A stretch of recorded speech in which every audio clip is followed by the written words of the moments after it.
Hi everyone, welcome back to my channel. My name is Lauren and today I'm going to be talking about beauty products that are worth the hype.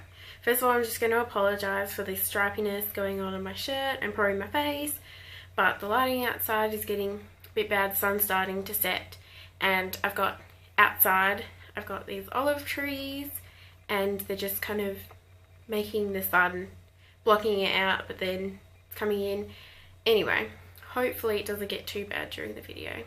But yeah, today I'm going to be talking about some beauty products that I think are worth the hype. There are a lot of hype products out there at the moment. Some that have been hyped for a long time or recent hypes. But these are the ones that I think that there should be a reason why everyone's raving about them, because they are generally really good products.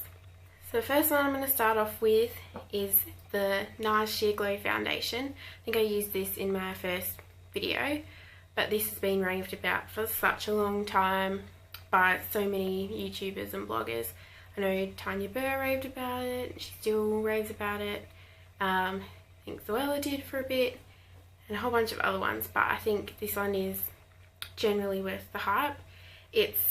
I've got oily combination skin, and this one is supposed to be marketed for people who have that dry normal skin, but I find it works amazing on my skin. It gives it a kind of natural glow but keeps it matte at the same time without having that powdery matte finish, which I think is really good. So it's a foundation that would suit anyone, I think, people with dry skin, oily skin and in between.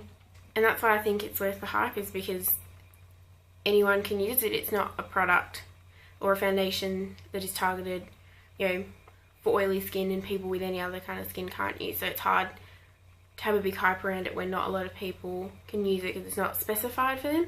But Nars Sheer Glow, I think, is one where anyone can use it, and I know there are a few people that don't like it, but I feel like it's something that everyone can get along with. And I know it is a bit expensive in Australia. I think it's about $68, $70, I can't remember. So it is expensive, but is worth it.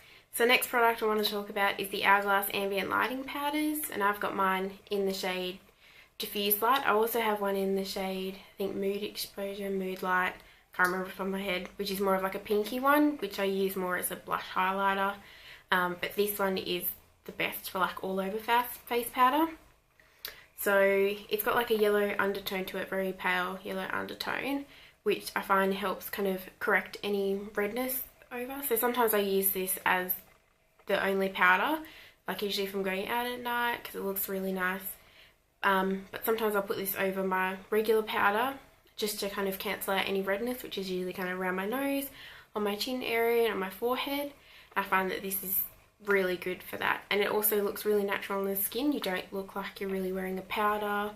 Kind of gives like a nice sheen to the skin, but doesn't make you look like dewy. It's got it's like a luminous finish, but it keeps you matte, keeps everything on and all that. And it is expensive, it's about $60 I think, but definitely worth it. I've had mine for 2 years and I've only kind of just hit pan around the middle, so definitely recommend and definitely worth the hype. Anastasia Beverly Hills Brow Wiz is one that's talked about a lot. Her whole brow range obviously is really popular, but the Brow Wiz is probably one of the most talked about, except for the brow pomade, which I actually ordered off Sephora the other day, cheeky me. But this is, yeah, definitely one of the most talked about ones. I have mine in the shade Soft Brown and I'm wearing it today. I'm trying to wear I think I'm wearing all of the things I've talked about today on my face. But I think this is probably one of the better brow pencils out there. I think it's definitely worth the hype. So you got on one end, you've got your brow pencil. It's got a really tiny nib on the front, which is really good, just kind of getting into smaller places and you don't kind of get it everywhere. Then on the other end you've got a spoolie, which I really like. I find that if I make mistakes with this end, then with the spoolie it kind of blurs everything out, which I really like, and it comes in a really good range of colours, because I find when you go to like places like Priceline and that, brow products only come in 2 to 3 shades, and it's kind of hard to find an in-between one, because usually the middle brown colour is really warm tone, and then the darker one is too dark but it's really cool tone. So these come in, I forgot how many colours, maybe 10 or 12. but there's usually on the website or places where you buy them from, there's usually a kind of little graphic underneath them which shows all the different colours and what hair and skin types that they would suit. I think soft brown is meant for kind of medium, like brunettes with warm undertones, which I find good because my hair sometimes does look a bit reddy in some lights. I know today it's looking a bit cooler, I guess, but when I get it freshly done, it's usually got a bit of a red undertone to it. I find that this is the best colour, and it's actually the first one I tried, so it was a good guess. But I definitely think looking at those kind of graphics first, or looking at other YouTube or beauty bloggers who use this and they have similar hair tones to you, then I'd see what colour they use and get it. But I think this is definitely one of the best brow pencils out there. The next product is a old hyped up favourite, which is the Lorac Pro Palette. This was hyped up about 2 or 3 years ago and definitely gave into the hype, but definitely worth it. I had to get it through, I think, Ulta in America, and then get it shipped with, I think, ship it to get here, because I don't know if it's available in Australia. Correct me if I'm wrong, but I don't think it is. But this is kind of like one of the biggest hyped up palettes, excluding obviously the naked palettes.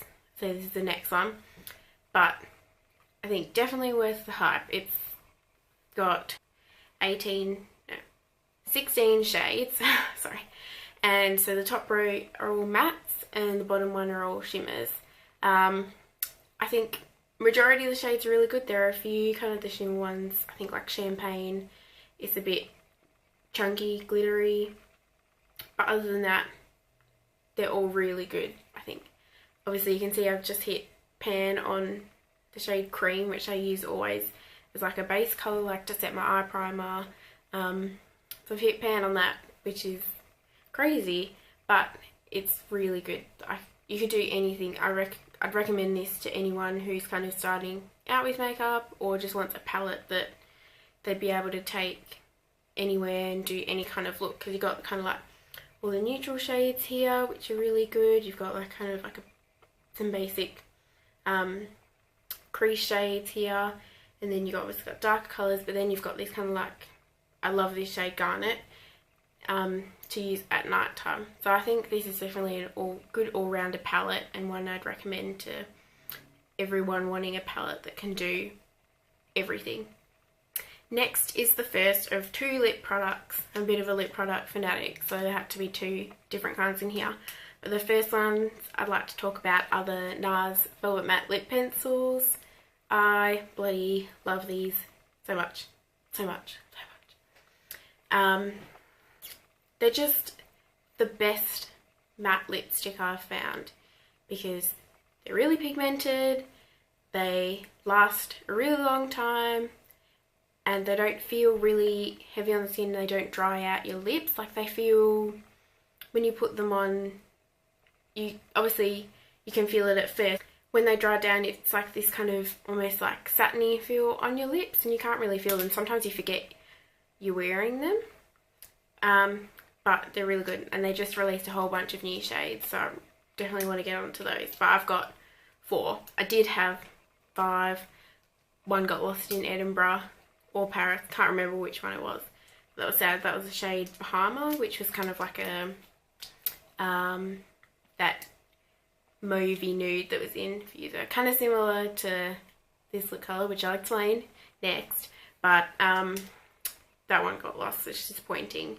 But my favourites would probably have to be Cruella, which is just a kind of classic red. I think it's one that would suit anyone.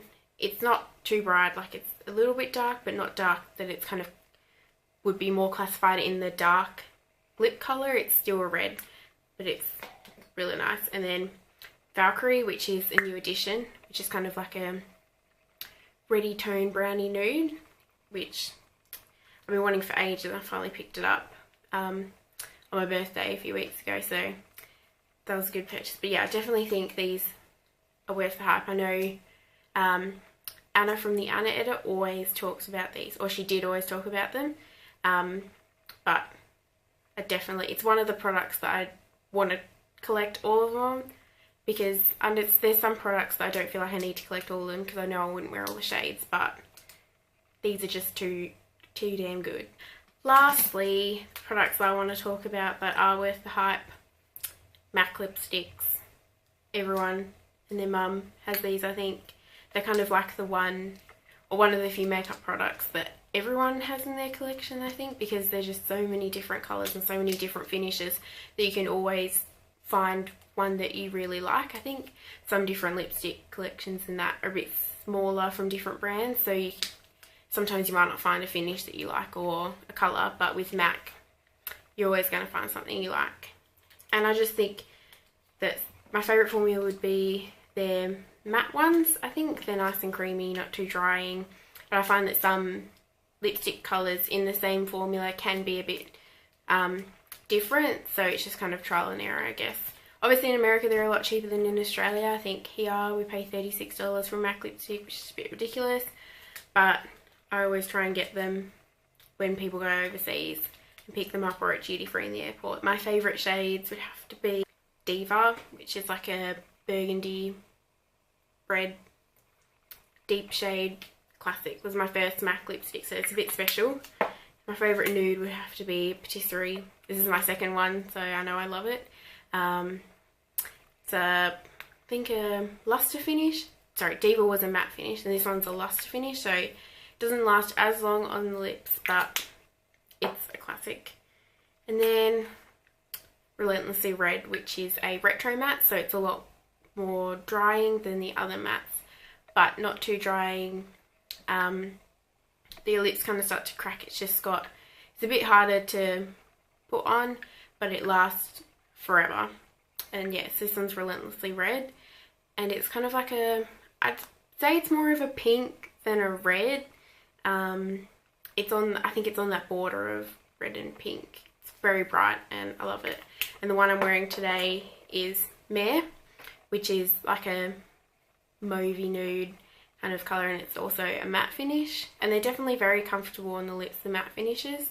Like, they don't feel dry at all. They feel really like they glide on really well, and they last a long time as well. So I think MAC lipsticks, if you're starting out with makeup, or you want to build up a collection, I think MAC lipsticks are probably the best ones to get, because there is such a variety in shades and finishes that you're always going to find something you really like. You're not going to just buy it for the sake of having like that brand of lipstick, even though you don't like the shade.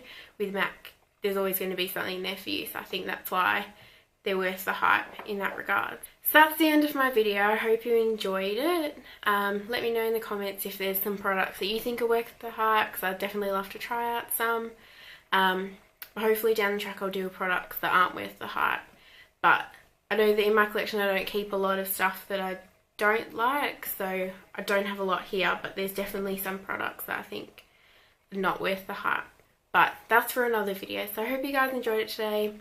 Like it if you did like it, and subscribe to see more videos, and I'll see you guys soon. Bye!